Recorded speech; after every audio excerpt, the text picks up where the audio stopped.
Institutes of the Christian Religion by John Calvin. Book 1, Chapter 6. Section 3. Without Scripture, we fall into error. Suppose we ponder how slippery is the fall of the human mind into forgetfulness of God, how great the tendency to every kind of error, how great the lust to fashion constantly new and artificial religions.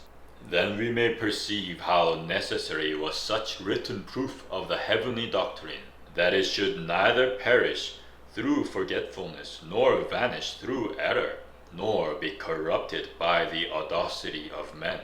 It is therefore clear that God has provided the assistance of the Word for the sake of all those to whom He has been pleased to give useful instruction, because He foresaw that His likeness imprinted upon the most beautiful form of the universe would be insufficiently effective. Hence we must strive onward by this straight path if we seriously aspire to the pure contemplation of God. We must come, I say, to the Word, where God is truly and vividly described to us from His works, while these very works are appraised not by our depraved judgment, but by the rule of eternal truth.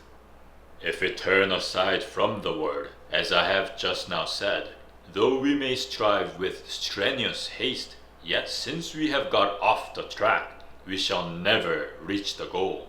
For we should so reason that the splendor of the divine countenance, which even the Apostle calls unapproachable, is for us like an inexplicable labyrinth, unless we are conducted into it by the thread of the Word. So that it is better to limp along this path than to dash with all speed outside it.